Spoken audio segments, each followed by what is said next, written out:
चलिए अब आपको आसान भाषा में यह भी समझा देता हूं कि आखिर डीके शिव कुमार ने सिद्धारमैया को कुर्सी छोड़ने के लिए कैसे मजबूर किया है। देखिए 2023 में जब चुनाव नतीजे आए थे तो डीके शिव कुमार के विधायकों ने उन्हें मुख्यमंत्री बनाने की मांग की थी और कहा था कि चुनाव जिताने में सबसे बड़ा योगदान डीके शिव कुमार का है, क्योंकि वो कांग्रेस के प्रदेश अध्यक्ष हैं, इसलिए उन्हीं को सीएम बनना चाहिए।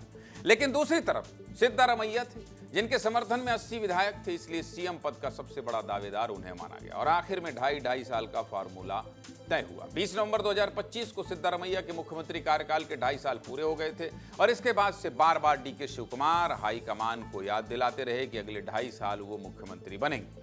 डीके शिव कुमार दिल्ली में लगातार लॉबिंग करते थे। वो बार बार दिल्ली जाकर हाईकमान से मिले और सूत्रों का दावा है कि जब राहुल गांधी राजी नहीं हुए तो डीके शिव कुमार ने प्रियंका गांधी की मदद ली। इतना ही नहीं, डीके शिव कुमार कैंप के विधायक भी दिल्ली जाकर हाईकमान पर दबाव बनाते रहे। और सबसे बड़ी बात, डीके शिव कुमार कर्नाटक कांग्रेस के अध्यक्ष हैं। जमीनी कार्यकर्ताओं में उनकी मजबूत पकड़ है। वो कालिगा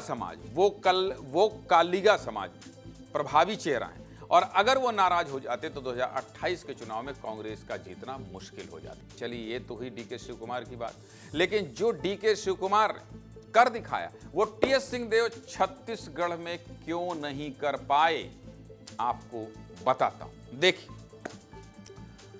सबसे पहली बात, कर्नाटक में हाईकमान ने सिद्धारमैया पर प्रेशर बनाया, जबकि छत्तीसगढ़ में हाईकमान भूपेश बघेल के साथ था, जिस वजह से 2.5 साल वाला फार्मूला लागू नहीं हो पाया। दूसरी बात, कर्नाटक में सिद्धारमैया से ज्यादा डीके शिव कुमार की लोकप्रियता थी, लेकिन छत्तीसगढ़ में भूपेश बघेल मजबूत ओबीसी चेहरा थे और उनकी लोकप्रियता भी ज्यादा मानी जाती थी। उनके खेमे में, चूंकि वो सरकार में थे, उनके खेमे में विधायकों ने शक्ति प्रदर्शन भी किया, इसलिए टीएस सिंहदेव ज्यादा दबाव नहीं बना पाए।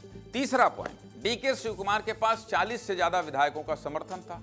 छत्तीसगढ़ में टीएस सिंहदेव के बजाय भूपेश बघेल का गुट ज्यादा मजबूत था। चौथा पॉइंट, कर्नाटक में अब सिद्धारमैया अगले चुनाव में कांग्रेस का चेहरा नहीं होंगे, ये बात तो साफ हो गई है, यानी डीके शिव कुमार में कांग्रेस को भविष्य नजर आ रहा है। लेकिन छत्तीसगढ़ में 2023 का चुनाव भी कांग्रेस ने भूपेश बघेल के चेहरे पर ही लड़ा था। और पांचवा और आखिरी पॉइंट, डीके शिव कुमार लगातार दिल्ली में जाकर दबाव बनाते रहे। उनके विधायक भी दिल्ली गए, यानी उन्होंने मुख्यमंत्री बनने के लिए साम दाम दंड भेद हर वो तरीका अपनाया, जबकि टीएस सिंहदेव दबाव हाईकमान पर इस तरीके से नहीं बना पाए।